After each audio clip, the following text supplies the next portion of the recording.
பழனி முருகன் கோவில் மூலவர் சிலை மருத்துவ குணம் வாய்ந்ததாகும். ஆயிரக்கணக்கான ஆண்டுகளுக்கு முன்னால் இச்சிலை உருவாக்கப்பட்டுள்ளது. பழனி முருகன் கோவில் தமிழகத்தில் பிரசித்தி பெற்ற கோயிலாகும். அதிக வருவாயை பெற்று தருவதும் பழனி மலை கோவில் தான். இக்கோவிலில் தண்டாயுதபாணியாக முருகப்பெருமான் வீட்டிருக்கின்றார். முருகு என்ற வார்த்தைக்கு அழகு என்று பொருள். தமிழ் கடவுள் என்று முருகன் அன்புடன் அழைக்கப்படுகிறார். அப்படிப்பட்ட தமிழ் கடவுள் சித்த மருத்துவத்தின் அடையாளமாக பழனியில் அமர்ந்து பக்தர்களுக்கு அருள் பாலிக்கிறார். குன்றிருக்கும் இடமெல்லாம் குமரன் இருப்பார். இதற்கிணங்க பழனி மலை கோவிலில் முருகன் அமர்ந்துள்ளார். ஆன்மீகம் நெறிப்படுத்தும், ஜோதிடம் வழிபடுத்தும், மருத்துவம் குணப்படுத்தும் என்ற சாரத்தின் அடிப்படையில் போகரால் உருவாக்கப்பட்டதுதான் தண்டாயுதபாணி நவபாஷான சிலை. நவம் என்றால் 9, பாஷாணம் என்றால் மருந்து.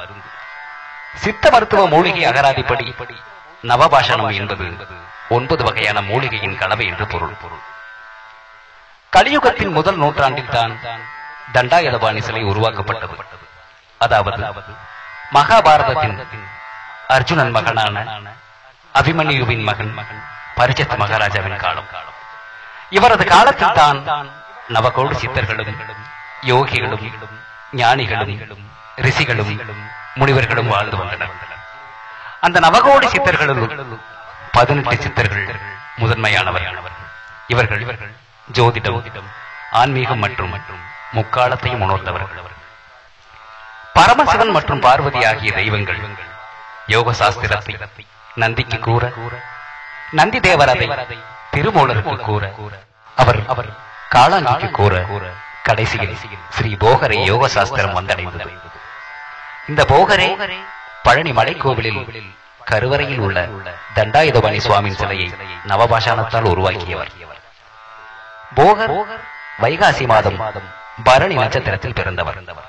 அஷ்டமா சித்திகள் பெற்றவர். காய சித்தி எனப்படும் அருள் பெற்று வானவெளியில் பறந்து உலக நாடுகளை சுற்றி வந்தவர். கிரகங்களை பற்றி நன்கு அறிந்தவர். இதனால்தான் செவ்வாய் கிரகத்தின் கதிர்வீச்சு நேரடியாக விழும் இடமான பழனி மலையை தேர்ந்தெடுத்தார் போகர். செவ்வாய் கிரகம் ஆட்சி அதிகாரம் செலுத்துவதற்கான கிரகம். மேலும் செவ்வாய் கிரகம் வெப்பம், ரத்தம் மற்றும் நரம்பு மண்டலத்துடன் சம்பந்தப்பட்டது. கிரகத்தின் தன்மைக்கேற்ப சிலை வடிக்க போகர் விரும்பினார்.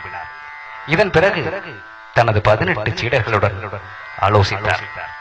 64 வகை கலவை, 120 வகை உபரசம், 11 வகை உலோகச்சத்து, 15 வகை காரசாரம், 108 வகை மூலிகை சாறு, தாது பொருட்கள் மூலம் உருவான ஒரு தீமுருகல் பாசானம் மற்றும் சிவப்பு பாஸ்பரஸ், வெண் பாஸ்பரஸ் ஆகியவற்றை சேர்த்து புதுமையான கலவையை உருவாக்கி போகர் தண்டாயுதபாணி சுவாமி நவபாஷான சிலையை உருவாக்கினார். இந்த கலவை ஜோதிடத்தின் தன்மையாகிய 4 யுகங்கள், 60 வருடங்கள், 12 மாதங்கள், 9 கிரகங்கள், 27 நட்சத்திரங்கள், 7 நாட்கள் ஆகியவற்றை பிரதிபலிக்கிறது. திதி, யோகம், கரணம் எனும் ஜோதிட மண்டப தத்துவப்படி செவ்வாய் கிரகத்தின் வெப்பம் மற்றும் தீமுருகல் பாசானத்தின் வெப்பத்தை இணைத்து புதுமை கலவையான நவபாசானம் தயாரிக்கப்பட்டுள்ளது. தண்டாயுதபாணி சுவாமிக்கு நீர் ஊற்றிக்கொண்டே இருக்க வேண்டும், காற்று வீசிக்கொண்டே இருக்க வேண்டும். இதன்படி பார்த்தால் மலையை சுற்றிடும் குளம், நதி, வயல்வெளிகள் இருக்க வேண்டும். பழனி மலையை சுற்றி சண்முக நதி, வையாபுரி குளம் மற்றும் வயல்வெளிகள் இருப்பதை நீங்கள் அறியலாம்.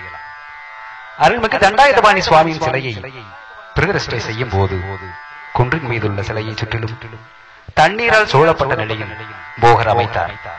தண்ணீரில் தாமரை, அல்லி மற்றும் உயிர் மூலிகைகள் மூலம் குளிர்ச்சியான காற்றை அதற்கு தருமாறு அமைத்திருந்தார். கலியுகாதி முதல் நூற்றாண்டில் தான் உருவாக்கிய சிலையை தனது சீடரான புலிப்பாணியிடம் கலியுகாதி 205 ஒப்படைத்துவிட்டு சிலையின் அருகில் உள்ள குகையில் போகர் ஜீவசமாதி அடைந்தார். ஜீவசமாதி அடைதல் ஒரு தியான பயிற்சி. உடலை விட்டு வெளியேறும் உயிர் விண்வெளியிலும் 9 கிரகங்களிலும் சஞ்சரிப்பது ஆகும். முற்காலத்தில் சிலை மழையின் மீது இயற்கையாகவே இருந்தது. மழை, காற்று, புயல், பனி, வெப்பம் இவற்றினால் பாதிக்கப்படாமலே இருந்து வந்தது. அந்த காலத்தில் தண்டாயுதபாணி சிலையை தவிர வேறு சிலைகள் மலையில் இருந்ததில்லை. இச்சிலை கல்லை விட கடினமானது, இரும்பை விட உறுதியானது. சேர பாண்டிய மன்னர்கள் திருமலை நாயக்கர் காலத்தில் கோபுரம், அர்த்தராஜ கோபுரம், சுற்றுச்சுவர் அமைக்கப்பட்டது. சிலைக்கு கோவில் கட்டிய பிறகு குளிர்ச்சியை ஏற்படுத்த கொடுமுடி நீர், திருமஞ்சன நீர், குளிர்ச்சி தரக்கூடிய சந்தனம், புனுகு, ஜவ்வாது, இளநீர், பால், பஞ்சாமிர்தம் ஆகிய குளிர்ச்சியான தீர்த்தங்களால் அபிஷேகம் செய்யும் முறை ஏற்பட்டது. இதனால் தான் முருகன் அபிஷேக பிரியன் என்று அழைக்கப்படுகிறார். எல்லா தெய்வ விக்கிரகங்களையும் பிரதிஷ்டை செய்யும் போது பீடத்திற்கும் இறைவனுடைய திருமேனுக்கும் இடையில் நவரத்னம் கொண்டு பிரதிஷ்டை செய்யப்படுவது வழக்கம். ஆனால் முருகன் சிலை நவரத்னங்கள் கொண்டு பிரதிஷ்டை செய்யாமல் சித்த ஆகம விதிமுறைப்படி செய்யப்பட்டுள்ளது. மருத்துவ முறையில் வடிவமைக்கப்பட்ட இச்சிலையில் தீமுருகல் பாசானம் உள்ளது. மேலும் திருமஞ்சனம், தண்ணீர் அபிஷேகம் தொடர்ச்சியாக நடைபெறுவதால் சுவாமி சிலையிலிருந்து ஒரு மதுரமான மருத்துவ மனம் வீசிக்கொண்டிருக்கும். இதனால் சிலையை நேரடியாக தரிசித்தால் நோய்கள் நீங்கும் என பக்தர்கள் நம்புகின்றனர். மலையேறி தண்டாயுதபாணி சுவாமியை தரிசித்தால் சுவாசமும் மனமும் ஒருநிலைப்பட்டு சுவாமியை ஒரு வினாடி பார்த்தவுடன் மதுரமான மருத்துவ சக்தியினால் ஆத்மா பீடம் என்ற புருவ மத்தியில் உணர்வு தூண்டப்பட்டு ரத்தம் சுத்தியாகிறது. இதனால் மக்களுக்கு உடலில் ஜீவகாந்த ஆற்றல் எனப்படும் ஒரு வகை சக்தி ஏற்பட்டு நோய்கள் நீங்கி நீண்ட ஆயுளுடன் வாழ வழிவகுக்கிறது. மேற்கூறியவற்றிற்கு போகர் 7000, போகர் சூத்திரம், போகர் கருக்கடை 100, போகர் மருத்துவ சூத்திரம், போகர் 12000 ஆகிய நூல்களில் ஆதாரம் இருப்பதாக சொல்லப்படுகிறது. பழனி தண்டாயுதபாணி சிலையின் முகம் பெண் வடிவம் உடையது. தலைப்பகுதி முடி வடிவம், பின்புற கொண்டையும் சந்திர பிறை, சூரிய பிறை, நெற்றி சுட்டி போன்ற அலங்கார அணிகலன்களுடன் அமைந்துள்ளது. காதில் மகர குண்டலமும் அமைந்துள்ளது. மார்பு ஆண் வடிவம், நெஞ்சில் குழியும் கொங்கையில்லா தன்மையும், அணிகலன் அலங்கார வடிவமும், கீழே குறியில்லாத நிலையிலும் சிலை அமைந்துள்ளது. மேலிருந்து கீழே வர வர குறுகிய நிலையிலும், வலதுபுறம் தண்டும், இடது இடுப்பில் கைகொண்டும், குன்றின் மேல் நிற்கும் பாதமில்லாத அமைப்பில் சிலை பிரதிஷ்டை செய்யப்பட்டுள்ளது. தண்டை ஆயுதமாக ஏந்தியுள்ளதால் தண்டாயுதபாணி என பெயர் பெற்றார். ஆண், பெண், அலி, அவன், அவள், அது, அதாவது பதி, பசு, பாசம் ஆகியவைகளுக்கு அப்பாற்பட்ட நிலையில் உயிர் சம்பந்தப்பட்ட இயக்க தூண்டுதலுக்கு உரிய சிலையாகும். தண்டாயுதபாணி சுவாமியின் சிலையின் தலைப்பகுதியில் இரவில் வைக்கப்படும் சந்தனம் காலையில் பார்த்தால் நிறம் மாறி இருக்கும். மேலும் அதிக மருத்துவ குணம் வாய்ந்ததாக மாறிவிடும். அந்த அளவுக்கு சிலை மருத்துவ குணம் உள்ளது. அந்த சந்தனத்தை உடம்பில் பூசிக்கொண்டாலோ அல்லது சாப்பிட்டாலோ நோய் நொடிகள் நீங்கும்.